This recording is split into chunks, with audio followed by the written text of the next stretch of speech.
화면에 띄워진 광고는 1994년 8월 29일 날 모 일간지에 실린 삼성전자의 전면 광고입니다. 세계 최초로 256메가 D램이라고 하는 반도체를 개발하고 자축하면서 실어놓은 광고이지요. 타이틀이 참 멋있습니다. 한민족 세계재패 월드 베스트 정신으로 해냈습니다. 1910년 8월 29일 경술 국치일일로 불리는 날입니다. 대한제국의 주권을 일제가 강탈해간 날입니다. 1994년 8월 29일 삼성이 1983년에 시작했던 반도체 사업, 일본이 6년 걸린 걸 6개월 만에 따라잡기 시작해서 딱 10여 년 만에 256메가 D램 사업 부분에서 세계 최초를 달성해낸 날입니다. 이걸 강조하고 싶었던 삼성이 전면 광고를 실으면서 상단에 있는 태극기를 대한민국의 태극기가 아니라 구한말 대한제국 시대에 쓰여지던 태극기를 저기에 사용했습니다. 그것은 한국과 일본의 관계가 이제는 구한말 이전의 평등한 관계로 돌아갔다라고 하는 것을 강조하고 싶었던 디자인이라고 합니다. 최근에 일본이 한국을 화이트 국가에서 제외시키는 내각 가기 결정을 했습니다. 그리고 일본 법 절차에 따라서 금년 8월 28일 그 법이 시행된다고 합니다. 8월 28일은 경술 국치일 바로 하루 전날입니다. 삼성 관계자들의 해석입니다. 20년 전 저 광고 앞에서 비참하게 패했던 자신들의 모습을 20년 뒤에 다시 되돌려주고 싶어서 급하게 앞뒤 안 가리고 지금 저 일을 하고 있지 않느냐라고 이야기하고 있습니다.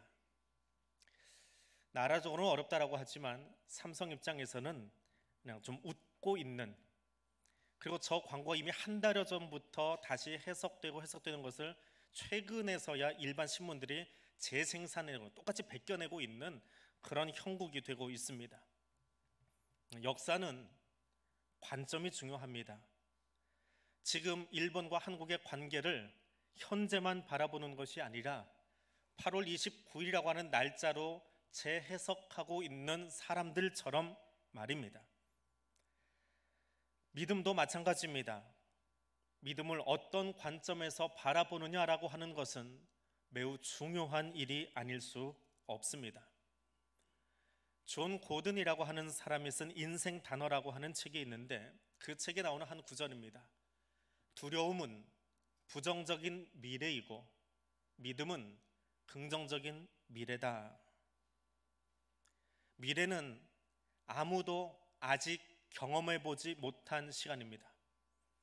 어느 것도 일어나지 않은 미래를 어떤 관점으로 받아들여야 되는가라고 하는 것에 있어서 동기부여 전문가로 알려진 존 고든은 세상살이에 있어서 긍정이라고 하는 단어만큼 힘을 주는 것은 없다라고 말하면서 저 이야기를 꺼냈습니다.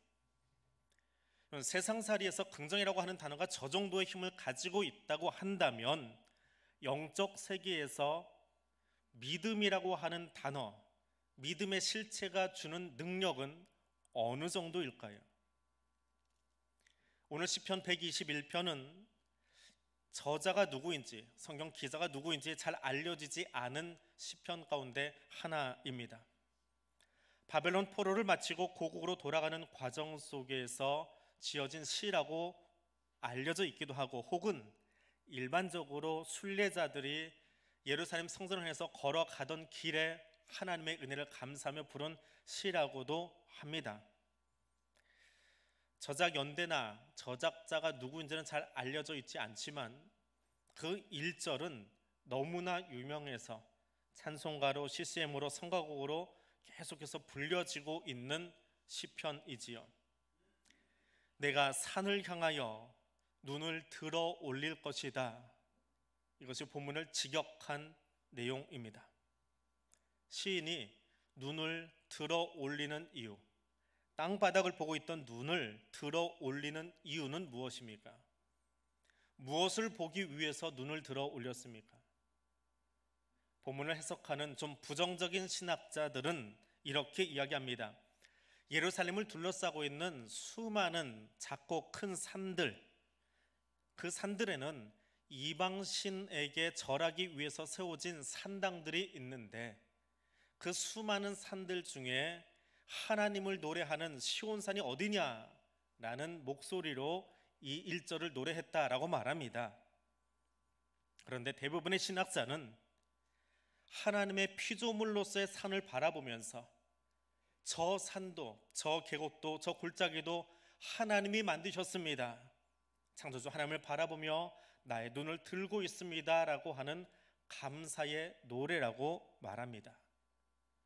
그럼 같은 시를 바라보는 시선의 차이, 관점의 차이이지요.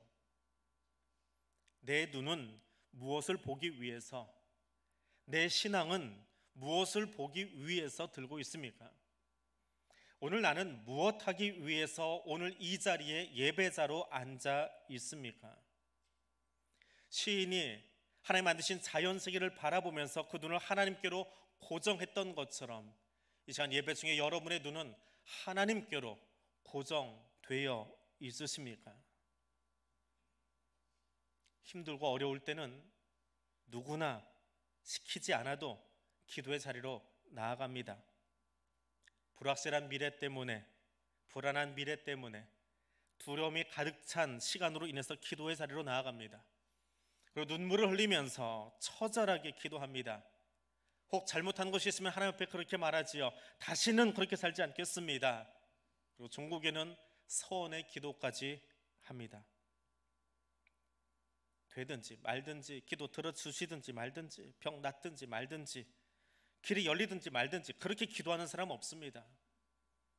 길을 쓰고 이 길 좀 열어달라고, 이 병 좀 낫게 해달라고, 이 고통 좀 물러가게 해달라고 최소한 내 아픔에 대해서, 내 고통에 대해서, 내 마음에 대해서 다 쏟아놓습니다.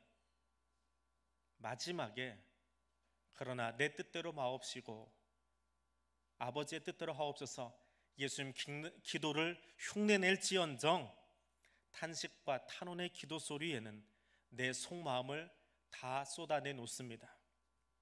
사실 그것이 정상입니다. 또 그렇게 기도해야 합니다. 근데 문제는 그 다음에 있습니다. 요나가 물고기 뱃속에서 한 기도입니다. 요나서 2장에 나오는 전체가 기도이지요. 내가 고통스러울 때 주님께 불러 아뢰었더니 주님께서 응답하셨습니다. 내가 소울 한가운데서 살려달라고 외쳤더니 주님께서 나의 호소를 들어주셨습니다. 요나가 물고기 뱃속에 있습니다. 소화되지 않고 간절하게 기도하는 요나가 꿈틀거리고 있을 때 소화되지 않는 그 먹잇감 때문에 물고기 그 녀석은 얼마나 고통스러웠을까요? 또 죽지 않고 3일 동안 생선 뱃속에 들어가서 살아야 되는 요나는 얼마나 힘들었을까? 근데 그런 물고기 뱃속이지만 하나님께서 건져주실 것을 알기에 구원은 여호와께 있습니다. 감사하며 저 기도를 마무리하고 있습니다. 하나님이 그 기도를 들어주셨습니다. 좋다, 내가 너를 육지에 다시 보내주마. 니느웨로 가라. 그것이 너희의 소명이다. 요나가 물고기 뱃속에서 나왔습니다. 그렇다면 어떻게 살아야 합니까?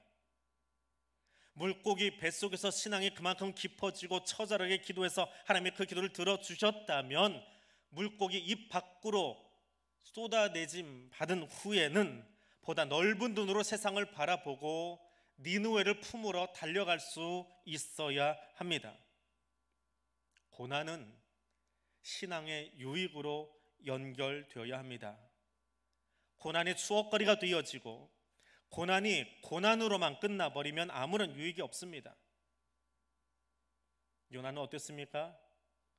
물고기 뱃속에서 기도 잊어버리고 고난의 시간 잊어버리고 가서 말씀 전했더니 니느웨가 회개하고 하나님 앞에 엎드리는 모습을 보면서 그래서 하나님의 재앙이 취소되는 모습을 보면서 싫어하고 성내고 있는 모습, 하나님이 기뻐하지 않는 모습을 보여주고 있습니다.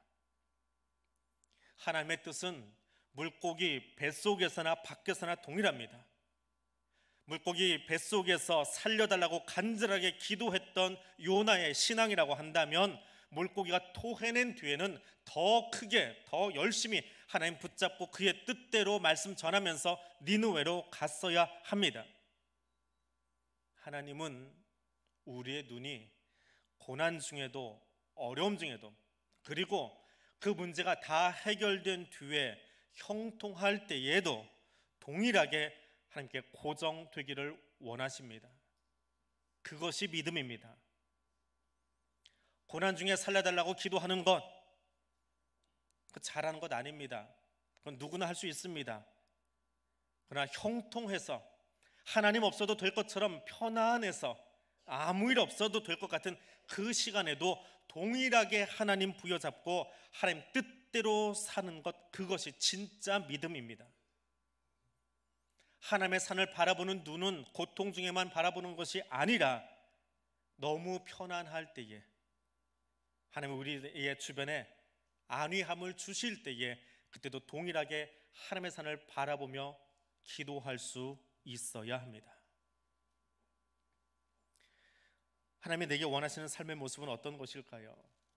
오늘 시편 121편의 노래를 부르고 있는 그 사람을, 시인을 한번 보십시오. 그가 순례자인지 아니면 바벨론 포로를 마치고 고국으로 돌아가고 있는 귀향민인지는 불분명합니다. 그러나 분명한 것은 그가 순례자가 되었건 고향으로 돌아가는 사람이 되었건 상관없이 천지 만물을 지으신 하나님의 은혜에 감사하면서 고개를 숙인, 그리고 하나님을 향해 눈을 든 사람이라고 하는 사실입니다. 하나님은 이 시인을 통해서 오늘 저와 여러분의 눈이 그렇게 하나님께 들려지기를 원하고 있습니다. 우리가 행복하길 원하는 하나님의 마음은 성경 곳곳에 기록되어 있습니다. 그런데 우리 모습은 어떻습니까? 힘들어 죽겠습니다. 못 살겠습니다. 나라도 엉망, 교회도 엉망, 주변도 엉망, 사는 게 너무 힘들어요. 빨리 가고 싶어요. 이게 우리의 대표 기도고 이게 우리의 고백이라고 한다면 정말 하나님이 내게 원하시는 그 삶을 살아내고 있는 것입니까? 하나님의 뜻에 정말 내 마음을 맞춘 것이냐라고 하는 겁니다. 하나님이 사라진 인생은 어떤 모습입니까? 이 모습을 가장 잘 들여다볼 수 있는 것이 사사기입니다. 사사기는 우리가 흔히 이렇게 이야기합니다. 제 소견에 옳은 대로 행하는 사람들의 모습, 그런 사람이라고 정의합니다. 제 소견대로 행하는 사람이 대체 어떤 사람입니까? 거꾸로 이야기하면 하나님의 뜻대로 산다라고 하는 것은 무엇입니까? 사사기의 모습은 정말 지리하게 반복됩니다. 타락하고 하나님이 징계하시고, 그래서 부르짖고 사사를 보내고 구원해 주시고 또 타락하고 또 징계받고, 이것을 12번 반복하고 있는 것이 사사기입니다. 그런데 그렇게 타락하고 징계받고 부르짖고 사사가 등장할 때의 모습을 보십시오. 몇 달 전에 개봉했던 어벤져스 영화 보신 분 계십니까? 저는 못 봤습니다. 늘 슈퍼맨 영화가 그러하듯이 그러려니 하고 보지 않았습니다. 시간을 놓친 것도 있지만. 그런데 그 영화를 보면 초능력자들이 등장을 합니다. 신기한 사람들이 등장하지요. 근데 사사기의 사사는 어떤 사람들입니까? 온일처럼 좀 괜찮은 가문의 사람도 뭐 한두 명 있습니다. 그런데 대부분은 가정주부고 오른손의 아들이라고 불리우는 베냐민 지파에서 왼손잡이로 살아가는 불편한 사람이고, 소모는 막대기 하나 가지고 블레셋 군대를 무찌른 삼갈 같은 사람입니다. 그들은 마블 시리즈에 나오는 그런 슈퍼맨도 토르도 헐크도 아닙니다. 부족한 왼손으로 소 엉덩이 때리던 막대기 하나로 대적을 물리친 사람들입니다. 그 사람들이 특별해서 그렇습니까? 아니면 그들이 아도 왕처럼 신의 검을 뽑아 들었기에 그 칼을 가지고 휘둘러서 그랬습니까? 아닙니다. 이스라엘은 원래 그런 능력이 있는 민족이고 그런 백성들입니다. 블레셋을, 암몬을 그렇게 몰아낼 수 있는 힘과 능력을 이미 구비한 사람들입니다. 왜냐하면 하나님이 그 가나안을 이스라엘에게 주기로 작정하셨기 때문에 그렇습니다. 그런데 말입니다. 겁에 질려서, 자기 두려움에 빠져서 하나님께 눈을 고정하지 않고 땅바닥에다 눈을 고정했더니 자기들이 다스려야 될 사람들 밑에서 도리어 노예 생활하고, 당당하게 살아가야 될 땅에서 도리어 두려움 속에 노예처럼 살아갔습니다. 사사시대 사람들의 특징이 무엇입니까? 두려움에 빠져서 하나님이 주시고자 하는 땅도 차지하지 못하고, 두려움에 빠져서 막대기가 하나면 블레셋 군대 600명이 저절로 물러갈 터인데 그 막대기 들기는커녕 숨죽이고 노예 생활하고 있는 것이 사사시대 제 소견에 오른 대로 살아가는 사람들의 모습입니다. 스스로 낮아져서, 스스로 걱정하면서, 스스로 불안해하면서, 스스로 두려움에 빠져 있으면서 그것이 삶이라고, 그리고 거기서 애써 기도하는 것이 신앙이라고 착각하고 있는 사람들이 사사시대 사람들이라는 말입니다. 우리는 언제쯤 걱정 없이 살 수 있을까요? 하나님 바라보지 않으면 우리는 평생 두려움의 노예가 되어지고 평생 그 두려움에 파묻혀 살 수밖에 없습니다.